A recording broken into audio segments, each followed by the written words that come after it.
Hey, friendos, it is I, Dr. Bosky, and today we're going to attempt to do a tutorial about tile maps. So, in the community, eWays says, hey, any good tutorials or designing backgrounds with grid-based tile sets? Would like to be able to make a grid size and snap tiles to the grid if possible. So, we are going to take a swing at this.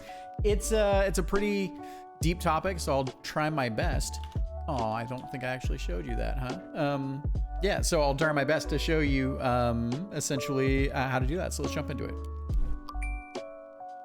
All right. Thanks for the question, eWays. Okay, first off, what are tile maps? All right, so tile maps, or sometimes they're called 9-slice images, depending on where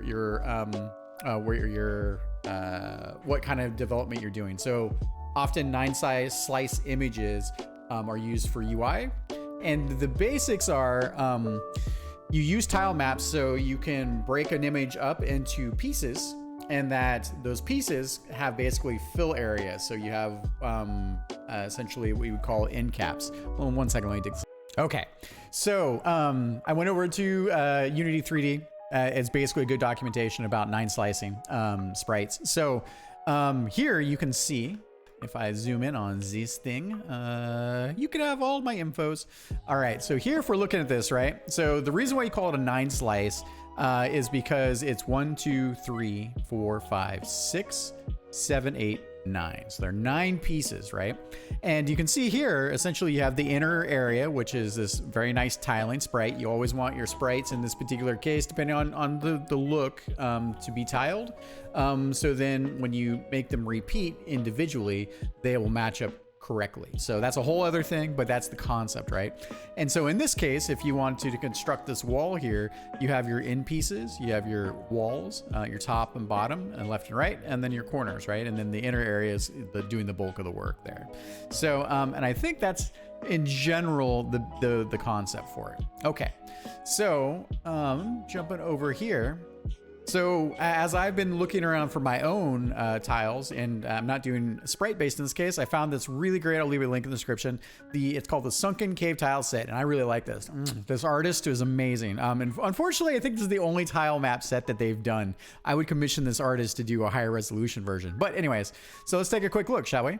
So if we look here, maybe I have a better way of looking at this. 1 second. Bloop. Let me see. I went back through because we did a pretty big exploration going through this process. All right, cool, awesome. So I purchased this tile map set. And here, let's see here. Bloop. All right. So you can see here, right? So for example, like, so here's one of my favorite ones right here, right? So there's you basically have these rocks, and these rocks, as you can tell, they seamlessly tile. So you got your 1, 2, 3, 4, and then middle could be anything. 5, 6, 7, 8, and then 9 is your middle, of course, right? So 9 is the corner. Sorry. So you can kind of get an idea of how all these things are put together. So what I recommend that you do is you come in and you do yourself some favors. I mean, if you can do your own spread art, great. But it always helps to come in and take a look at stuff that people have done before you, right? Because you get an understanding of kind of how you want to do your stuff. And this is with a platformer game in mind, but you know, if you're doing a side scroller or even top down, like you can adapt it accordingly, right? So anyways, super cool there. That's basically, and it's called the Sunken Seamless Tile Set. And I really like it. So, and then here they add some extra bits and bobs that I just really fell in love with. So adapting that to our side, let me walk you through kind of where we're at here. Let me double check my notes too, because like I said, this is dense. It's a lot to talk about. All right, so notes. Tile maps. What are tile maps? We did that. Yep, I showed you that. Oh, let me show you level 8. All right, so okay, yeah. Oh, hey. So level 8 is a great use of our tile map set that we built. So one of the other things that's really cool, right? This is a rite of passage. So the reason why you use tile maps are because 1, you don't have to draw really large images because now you can break them into chunks. 2, you get versatility. So you get to actually build out the level environments without having to build custom pieces everywhere, right? So if you take a look here, let me not do that. All right.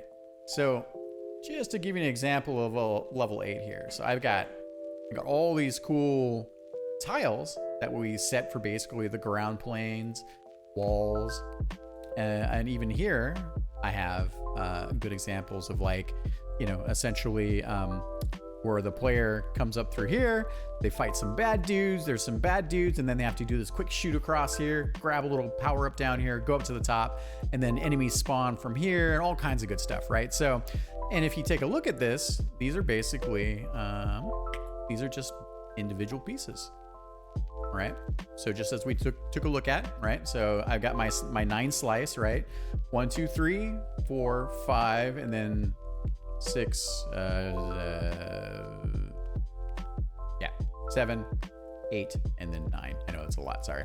Okay, but anyways, I digress. So you can also apply this to enemy types as well. So here I've got an example of enemies that are tiling. These ones are animated. There's some other tips for animation that we'll talk about afterwards, but this is a good example of showing you how I'm using tiles in my own game, right? To basically construct the environments, right? So I got these little brick bits here, right? So people are, we got bad dudes kind of over here.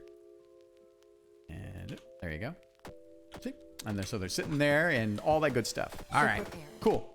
All right, I don't know why that's out there, but we're not gonna worry about that right now. All right, we're in the middle of development and I'm trying not to get distracted. Okay, back to our test map.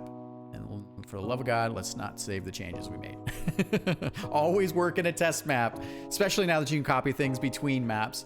So, okay, let me see here. Let's go back and take a look. So that's the concept of tile maps and 9 slices. And first, the other thing that's also super important is that for me, there's something just wonderfully cathartic about having all of your little pieces. It's like Legos and or Lego. They're not really called Legos, but like having Lego and then constructing your environment together, constructing your level design elements. Super, super cool stuff. All right, so we talked about that. All right, so a couple other things that you want to do when you're constructing your own tile maps is you want to make sure that you have enough resolution for your tile maps, right? Like how big are your tiles going to be on screen to your player?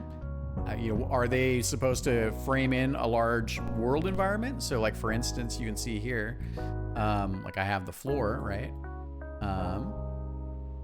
You know, and if I'm doing something like this, where I'm like, oh, I want an entire floor. So, oh, by the way, quick little shortcuts for you. So if you click on an object, any object in the game, and if you hold the Alt key down, or is it the Alt key? You hold the Shift key down, sorry. You hold the Shift key down and you drag, you will drag your tile set. You'll make copies of your tile sets, your tiles, right? So I can do that as well. Take a look, make sure these are together. And I think you can't really see the, take a look here, making sure I'm, what did I do? What did I do wrong? Let me see. I think I got it in the, I know what it is. So a little pro tip for you. I was doing some things. So right here, what I was seeing, right, is you can take a look. These 2 tiles are appearing at different alignments than where they are when you're looking at it in perspective camera, right? And the reason for that, and you can get a little hint here. You'll notice that the grid in the background, and I'll go through these options in a second, but you'll notice that the grid size changes, and this is a good visual indicator that the Y plane, and this is a 3D engine, right? So the Y plane in this case is the distance from the camera, so how close or how far it is from the camera. So, and if you ever find yourself with issues with tiles not aligning correctly, make sure your Y plane is 0 for all your things. Now, we'll cover a little bit more after that, but so you'll see that now that's fixed. And that happens if you hold the Alt key down, which I did, and you mouse, and I think you mouse wheel. Is it mouse wheel? Oh no, it's a click and drag. So if you hold Alt key down and you are clicking and dragging with the mouse, that will change the Y position in the environment. So anyways, back to the tile bits, right? So here, like, you're like, oh, cool. Like this is actually super fun and relaxing. Like, oh goodness, look at this. I feel like a Bob Ross right now, right? It's the happy little floor. We got ourselves a happy little floor for enemies to run across. It's great. the floor can take damage. We'll talk about that in a minute. Okay. So, and then coming back to 9 slices, right? So, you can see here, right? So if I push all these out, this is just how it's constructed, right? Cool. All right. So before I get completely off the reservation, let me take you into a couple of the options. All right. So we got to that. A resolution. So yeah. So I covered it briefly, but basically it's the same thing with the game, right? You only want to make things as big as they really need to be on screen. So if your screen is 1920 by 1080, a very typical widescreen format, you don't need to have big 1024 by 1024 textures unless you want something that's huge and screen filling, right?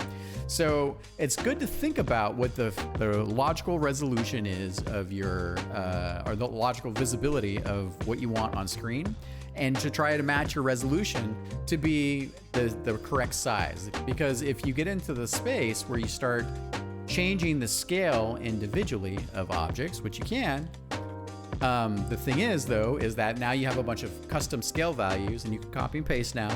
But that means that if you ever want to change your art, you have to go back in and change your custom scale values, right? So just some food for thought for you. Change this back to 100. All right.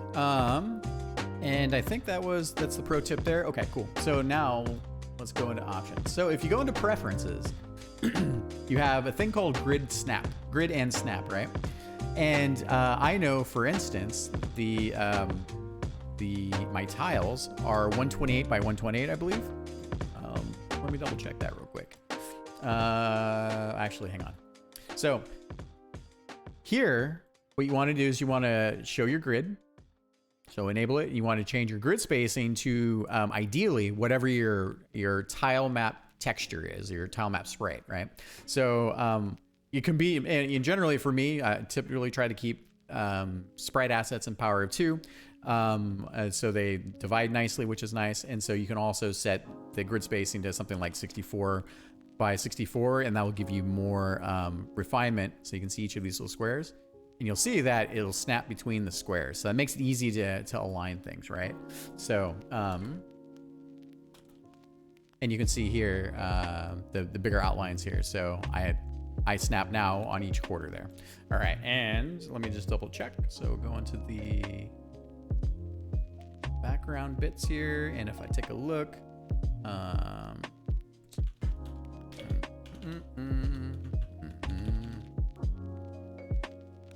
just double checking the resolution bits here. So this is also good to know. So if you go into your project folder, go to models, and you go into backgrounds and your sprites, and here you can see all of the different sprites, right? So and let me take a look.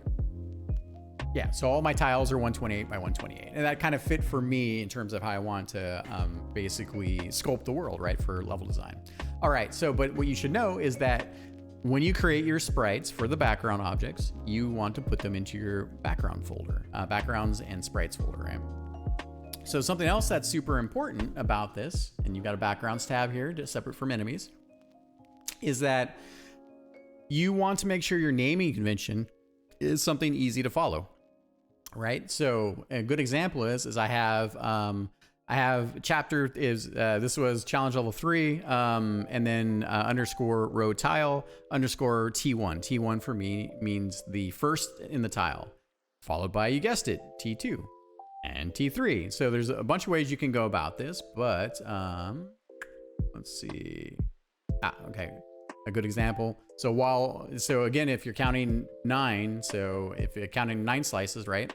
You have here, so that's tile 1, tile 2, 3, 4, 5, 6, 7, 8, 9. So this will just help you in terms of keeping yourself organized, and because it's not a small amount of art that you have to generate to create all these cool tiles, right? So let me see. So let me going back to it. Okay, so if you use, like we talked about, if you use shift and you drag, you can make copies of your tiles. So that makes it easy to work with, right? You can click and drag and grab them all that way, of course. And I think those are the main things. Okay, real quick, let me take a look at my notes. All right, let's see. Naming convention for assets we talked about. Background objects, we'll talk about that here in a sec. Okay, so a couple things about background objects, and this goes a little bit into layers too. But I showed you where background objects live in the folders, right? Where you want to put that in.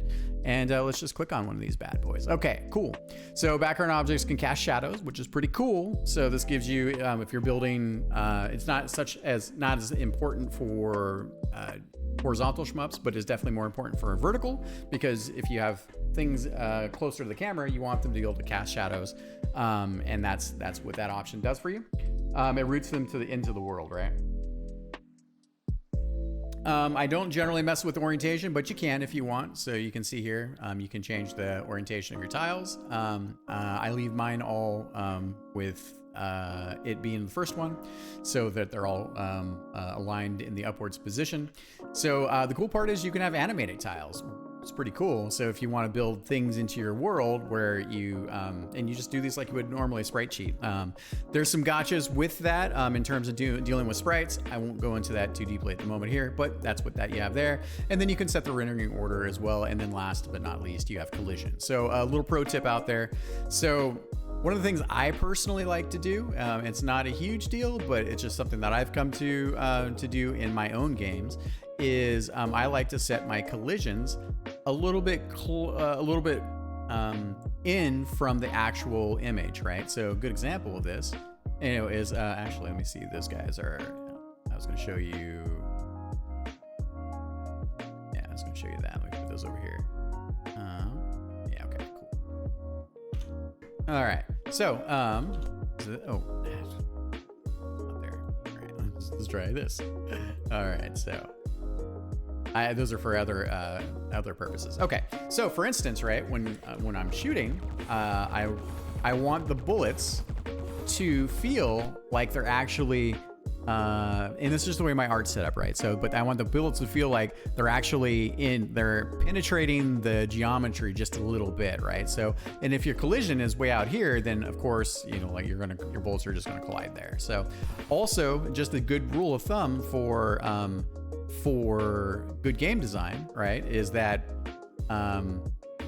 you want to be generous with your collision to make it harder for the player to hit. And what I mean by that is that since you can see my inner collision here for this piece of rock is here, the player actually has to come over the visible art, and then they collide with this, right? So it gives you an example. So for me, my collision spot is right here, and I want to give players a lot of grace before they actually smash into stuff, right? Same thing here, and again for me, I design-wise, I have weapons that are at the top and bottom that you aim with, and I want you to be able to get close. So here technically they're already colliding with the rock, but I don't want them to take damage, because one thing you'll find out is navigating through these Gradius style environments is hard. It's very hard for players, right? And this probably also this gives me one more thing that I want to cover with you guys. I'll put this link in the description too. All right, so Boghog did this great little video series, and one of the things in the series is called visibility, right? And this is basically, to sum it up, this is about, hey, how does the contrast between your background and foreground objects look, right? Because if your background and your foreground objects look too similar, the player has a hard time reading what is dangerous and what isn't dangerous in the world, right? So, and if I can show you here, I struggle with this a lot, and I'm still struggling with this. So for instance, in our level over here, don't need to make any changes. So a great example. Right, is I have this wonderful, super cool background that we did. We really outdid it. So I got parallaxing layers. This thing is sexy. I'm like, mwah. It took us a long time to build this. And then the thing is that the color palette are these blues. And you know what also is blue? These essentially the the tile geometry, right? So I have some, these aren't tiles in this particular case. These are rendered assets, individual, but these are all tiled here, right? So, and what I was finding is that as people were playing, they couldn't see the difference between the background and the foreground objects, right? And so my pro tip to you is watch Boghog's video on saturation, desaturation, and apply that to your own level design elements, right? Because you really want players to understand these are dangerous things, and that for all intents and purposes, the level is an enemy at that point, right? Okay, I think that covers all of that. Let's see, what's next? Animated can, okay, so the other thing, a limitation of background objects. So let me flip back over and I'll show you.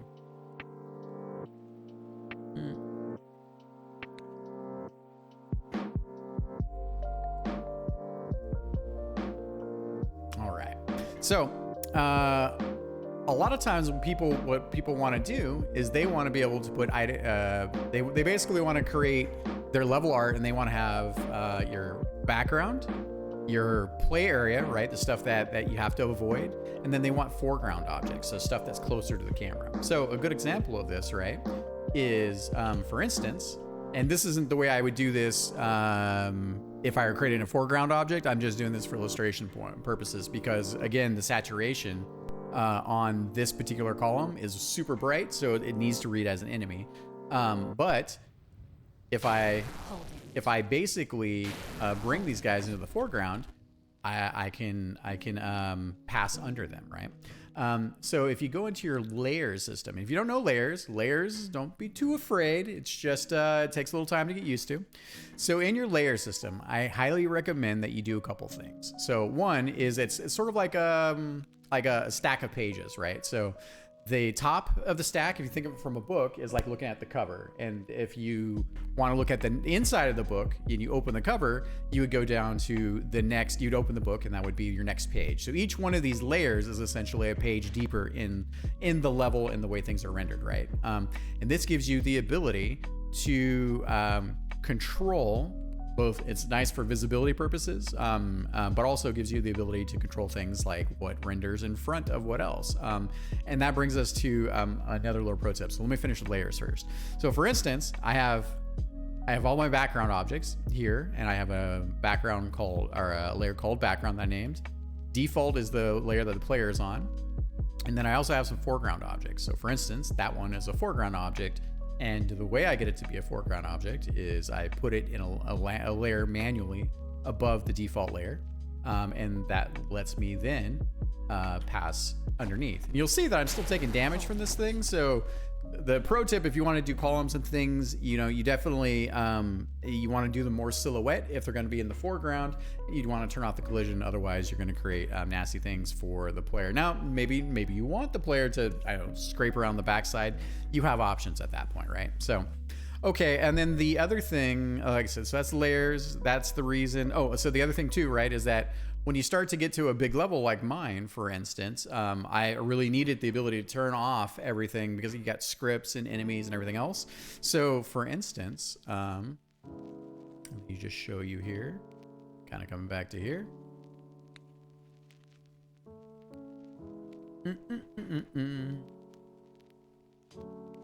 Come on, video. All right, cool. So for instance, kind of coming back to here, right? Like, I mean, I've got enemies, I got all this other stuff here.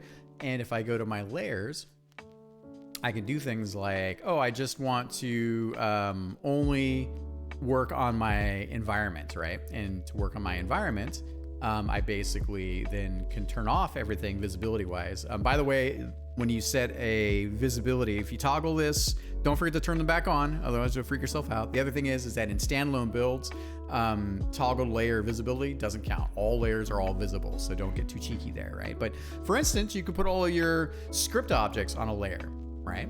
You can put all your enemies on a layer if you want. But for instance, turning on and off the default layers here allow me just to be able to focus on the background, right? So for instance, I can turn off all my background objects. Or one of the other cool things, right, is which makes it easier to like circle and select things, right? But you can come up to here and you'll see there's some options. So you can add current selection to the layer. You can select all the layer objects. That's kind of cool, right? So, I mean, it's a whole lot, right? But, oh my God, it managed to do it. I wouldn't recommend. There is a certain amount of like tiles that you can grab, so you can see the engine's not very happy with me right now. So, but the main point here is think about your visibility, think about how you set up your layers, be diligent about it, because it's going to save you time if you need to go back and rework pieces of your like level selection, right, or whatever you made it, or your level selection, your level design. That's what I meant. Okay, I think that's the gist of it there. Again, let's make sure we do not save, otherwise I'll be a very sad panda. All right. Okay, so that was layers. It was foreground objects, it was background objects. Okay, so let me just take a look. What else do we have here? Okay, it can be manual sorting. Oh, one other thing. Okay, so let's head over to here. So if you go over to... Let's see, is it gameplay, game settings? All right. So there's this build options here, and I believe it's on by default. So, and you should keep this on. So basically it's called optimize background sprites rendering. And it says this optimization can change the sprite rendering order in certain cases. So what that basically means is that in order to create efficiency, what Sunny does with the engine is he takes a look at all the items that, all the sprites that are flagged as background objects, and then he basically does a thing called batching. So instead of drawing each individual tile, it says, oh, hey, I'm one big group of objects. Let me draw this one thing. So it's one draw call. More draw calls means things get slower to render. So this is a great optimization. Goes to show that it's a very smart engine. But one of the things you need to know is when you have this optimization set, what I was finding is that in editor it would be fine, but at runtime I would find that, for instance, I would have something like this. And what would happen is that I would have a 3D, or not 3D, I would have a normal sprite that isn't a background sprite in this particular case, or could be different depending on what I wanted to do with it. And what would happen is that during runtime, when I was playing in the standalone build, sometimes this sprite would be in front of these sprites, sometimes it would be the other way around. It was kind of depending on different things, right? So by putting all of your background objects into their own layer and manually ordering that layer to either be in front of the default layer where your player is or behind, that gives you control over, it gives you manual control over how things render. So a little pro tip there for you. I learned that the hard way, and as all game development is, but I thought I would basically point that out. Okay, what else do we have here? All right, so working with layers, background, foreground. Okay, collision tips. All right, so let's see. Okay, so all right, so in your player collision, so you can add more than one collision shape. Now, if I click over here to second collision shape, you can see here I have a collision shape that is basically the size of my ship at this point, right? And what this basically is when I have checked it, what have I checked? So I'm check marking, I'm enabling used for out of screen bounds limit. Now, which is great, because I have a big fat ship and I don't want necessarily players. So you can see here I'm backing it into the back of the screen. I don't want players to be able to hide most of their ship off screen, right? And if I disable that, you can see now. So now it is basically, it's basically what it's doing now is it's using my other collision shape, which is this little guy here. So you can see here it's very, very small. So this is the only place you actually take damage, and I don't want this to be the only collision check for the out of screen bounds. So if you come over here, and if you don't mark it invincible, then what's going to happen is when any part of your ship collides with background, it's going to take damage, right? And you probably don't want that, because again, what doesn't feel good is when you have big collision boxes. For instance, in this case, and even if I made the collision box the same as the sprites, the moment that these sprites collide with each other, it's going to make the player take damage. That becomes frustrating. And you know, like, you need to think about that when you're thinking about the type of game you want to build, right? So, and if I disable all that together, then I don't take damage, which is great. Oh wait, is that the right? Invincible, collide with enemies. Oh, I think I turned it off. So hang on a second. There we go. All right. So again, the only danger spot that I teach the player is basically the rotor, right? So I only want them to take damage when that rotor collides deeply with geometry. So the way you achieve this is, if you need to do the same thing, is you turn on invincibility for that secondary collision shape, which I'm also now using for out of screen bounds limit, right? So what you can see here. Perfect. All right, cool. So that was collision on that. I already talked you through the collision tips on the geometry itself. Those are the bits there. What else did I have here? All right. Show collision tiles. Yep. Slide. Okay, cool. So the other option you have here with background sprites is, where is it? Okay, cool. So you have under collision in your player object, you have slide on background sprite, right? You guessed it, these are background sprites. So if you want to be able to hit something, and here I can't go through it, and if I turn on,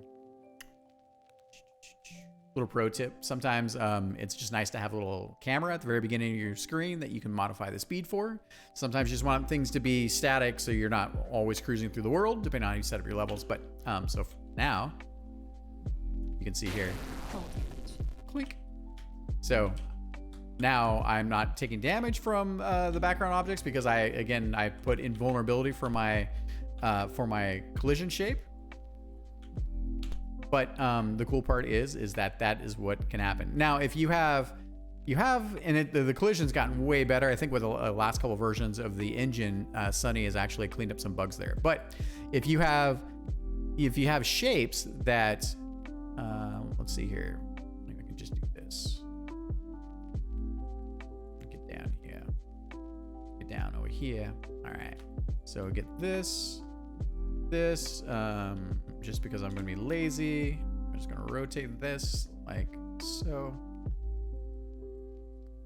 This is just for me testing this real quick because I'm a curious guy. All right. Oh, when you start, you're invulnerable and you can pass through things, right? All right. So yeah, I'm pretty good. It's pretty good at this point where you can't actually slide through some of these collision shapes. Oh, here I'm getting stuck backwards a little bit. The main point is that if the camera is pushing you through and you have complicated collision shapes that are either convex or concave, it makes it very hard sometimes to pass through them. And sometimes what will happen is that you will shimmy and then you'll shoot through a bunch of geometry. But like I said, most of the time at this point, things are better, but you should just be on the lookout for that when you're testing your collision shapes. And to think about, do you want to have the ability to collide with level geometry? Do you want to be able to just take damage and fly through it? What are the goals for your game in setting up your tiles? And these are the options that you have for that. All right, cool. Let me see, what else do we have here? I think we're getting to the end. All right. Oh yeah, so one other thing. So over on your, was it here? No, it's here. It's cool. So under collision, under your player object, you also have the ability to set how much damage you take by the background. That's pretty cool. If you want your background to be instant kill, then you set the damage to something high that you can't, if you have hit points, that you can't survive, right? So again, gives you options and variety to customize the type of experience you want. And everyone goes through these. I think this is sort of a rite of passage anyways. Okay, so let me just review my notes before we conclude here. One last thing that comes up. All right, this comes up often with people, and that is, so we talked a little bit about foreground objects, right, and background objects and what those look like. Now, the next thing we can talk about is, how do I say this? This is a tough one. Okay, so let's say you want to do some parallaxing. You want something to come through the world. You want it to move at a different speed from other objects in the world, right? So one of the things you can do, and this is your transform editor. This thing's super helpful. By the way, if you ever need precise adjustments, so you want to, you're like, oh, hey, I want to make sure everything is on the same vertical plane here, right? And in order to do that, you could essentially come in here. You could copy this. That's probably a bad example. So for instance, I don't know, let's say we'll do this, and then you come over here. You can basically copy and paste between your transforms. And now you know that they're vertically aligned, right? So, granted, the nice thing about turning on grid snapping gives you the opportunity to essentially, click and drag things around. And you can see here, I have little snap points here, see? So I'm moving smoothly and then snaps. So that really helps with alignments. Okay, but back to what we were talking about. All right. So if you want you want multiple layers so you can create some nice parallaxing, and not to be confused with the parallaxing of your background level elements. So for instance, everything here, these are all parallax layers. Now these are the background objects. And you'll notice here that I have them at different distances from the camera. And you'll see that they actually are moving at different distances. Oops. You can see they're moving at different distances. Based on how far they are from the camera. So if you fiddle with this a little bit, you can create some really nice parallaxing elements for your background objects here. So the only thing to keep in mind is that, so for instance, let me move this guy again. Let's see, is this guy over here? Let's try that. Okay, so for instance, while this guy, so how do I say this? Okay. Because it's a 3D engine, it basically is always collision checking from the camera, right?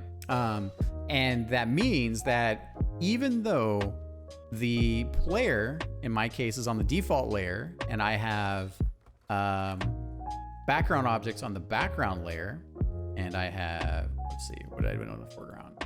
And I have my foreground objects on the foreground layer, right? The collision with the player and these objects still happens regardless of what layer they're on. So you should always keep that in mind. And so that's one in the background and this one's in the foreground, right? So again, kind of coming back to this, that's why I'm still taking damage there, right? So, but coming back to the parallaxing side of this, basically, the further you put things back in on the Y in this case, right? So this is closer to the camera. Yeah, so, and or you've got to fiddle with it because it's closer to the camera in this case, right? So here comes the big giant column.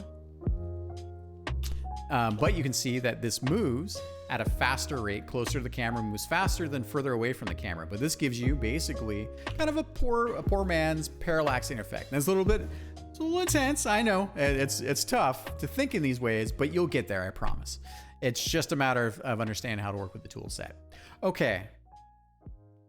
I think that was everything. Whew, that was a tough one.